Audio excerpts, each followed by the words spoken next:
Starting the month of March, Women's History Month, two modern country females headlined Billboard's Hot 100 and 200 album chart in the same week. Ella Langley's Choosing Texas rode back to number 1. Megan Moroney's Cloud 9 lifted above others vying debut rankings from multiple genres. You can play back Choosing Texas' historic move in Episode 4. This episode will examine if Megan's notoriety or Cloud9's tracks accrued best-selling numbers. I'm Jess. Let's see what you decide as I'll analyze the facts on Music Media Review.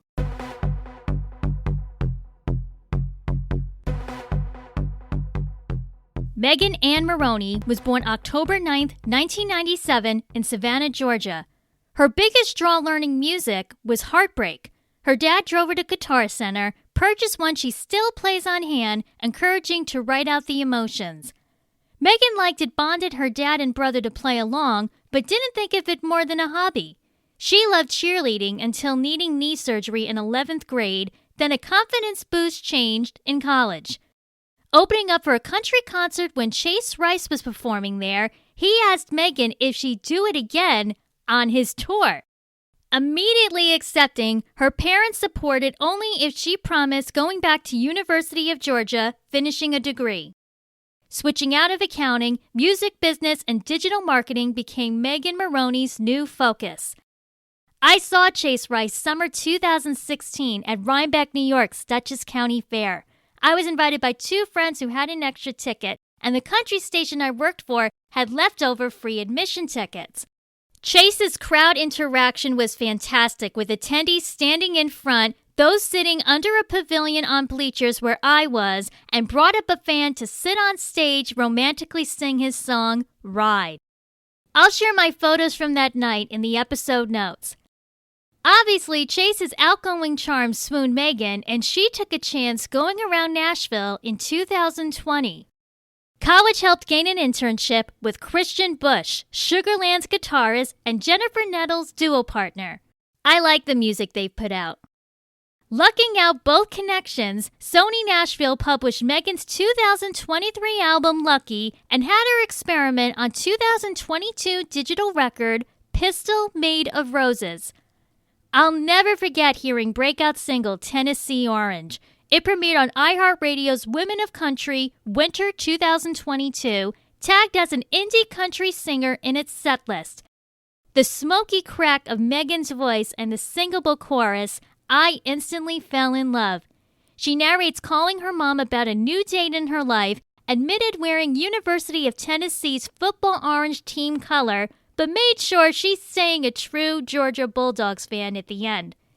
In Georgia, they call it a sin, but I still want the Dogs to win. I'm wearing Tennessee Orange for him. I wasn't aware until the end of that year that Morgan Wallen was the guy she was singing about. He brought Megan to a game. They both denied to call the moment a relationship. Despite Morgan Wallen's dominance, I adore Tennessee Orange, and it was able to hold up on its own. Things Kept Rolling awarded ACM's New Female Artist of the Year, CMA Awards New Artist of the Year, and Consecutive Hits 2023 to 2026. I'm Not Pretty, duetted on Old Dominion's Can't Break Up Now, Am I Okay, No Caller ID, You Had to Be There featuring Kenny Chesney, and Cloud9's promo singles leading to February 20th, 2026's release. 6 months later, Beautiful Things, Wish I Didn't, and Cloud9. No stranger to modern country fans, Megan earned a crossover achievement last summer. MTV added Best Country Video and Singers from the Genre on 2025's VMA's ballot. Megan Moroney's Am I Okay won Best Country Video, voted by fans, defeating Chris Stapleton, Jelly Roll, Morgan Wallen, Lainey Wilson, Cody Johnson, and Carrie Underwood. Her fan base seemed larger than I thought, and I saw one of my neighbors blast Am I Okay at a pool party. Really going all out, Megan Moroney's Halloween costume spoofed Dolly Parton's Playboy Bunny 1978 photograph. I'd say that attracted additional followers. Christian Bush has guided Megan every album, and her consistency very well could have contributed toward Cloud9's standing. Now begs the question, what made her third album in particular go #1 on Billboard 200 and top country album charts?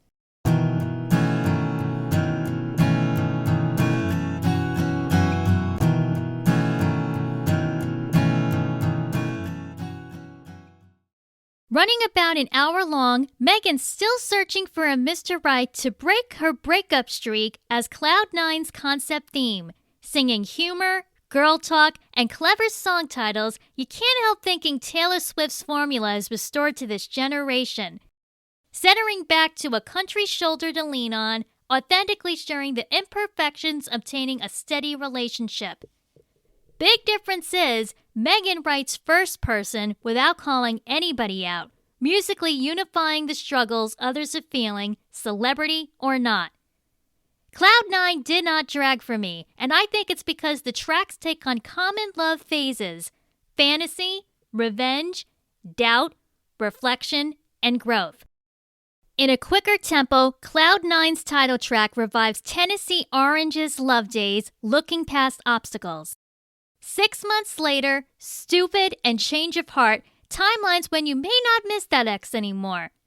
Attempting to let go on Convincing, I Miss You, Wedding Dress, Wish I Didn't, Waiting on the Rain, Stuck Pondering, Medicine, Lions and Tigers and Bears, Bells and Whistles, Who Hurt You? This is a raw sequel after MILK's previous albums dating to split track lists. Not easy to construct, Megan Moroney's real efforts paid off. Within this creativity, Cloud9 features star-studded collaborators. Most surprising is Ed Sheeran. He's expressed interest recording country in 2023, invited Luke Combs remixing Life Goes On off his Subtract album. Megan met Ed at the Bluebird Cafe during a songwriting round last year, exchanging contacts. I Miss You's duet is a huge game changer. I'm expecting a word buzz and possibly a future single pick. We could be hearing it on pop stations by the end of the year. Casey Musgraves backs up on Bells and Whistles, fulfilling a second bucket list moment for Megan. They first met 2014 when Megan waited by Casey's tour bus, recovering from her knee injury in a wheelchair. And it's perfect timing as Casey Musgraves hinting promotions of new music in the works. Christian Bush and his brother Brandon lead the track's instrumentation. Country songwriters Luke Laird assist them on guitar, Hillary Lindsey harmonizes Wish I Didn't, and traditional country singer Jamie Johnson's growl supports Waiting on the Rain's bluesiness. I've watched Jamie Johnson perform on some TV specials last year. He's got a strong tone I've been enjoying. Music colleges are fascinated over Cloud9's debut coinciding with Ella Langley's country charting, and this is the first time having two country females representing Billboard's top 2 charts.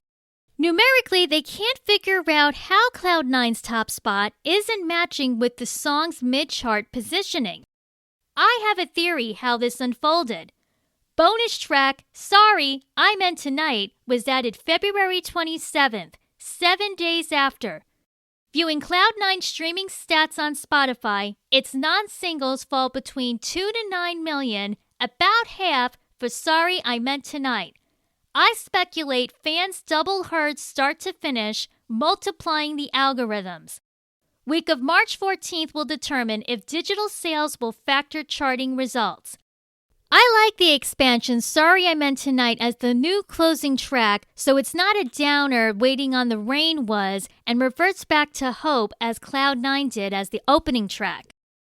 I hypothesized Hilary Duff's comeback was going to be #1. Luck or Something ranked #3 from March 7th's chart. Casino by Kendrick Lamar's cousin Baby Keem at #4. Mumford & Sons Prize Fighter, #10. Rest of March will be interesting to watch as Bruno Mars The Romantic is eligible to chart for the next week, then Harry Styles' Kiss All the Time, Disco Occasionally, and Luke Combs's The Way I Am. Ella Langley's Dandelion comes out April 10th, and soon Academy of Country Music will be announcing their nominations for May's award show. Going to be a spontaneous race, whatever 2026 music scene will bring. What do you think made Cloud9 shine bright? Megan Moroney's popularity, country fans, or smart marketing?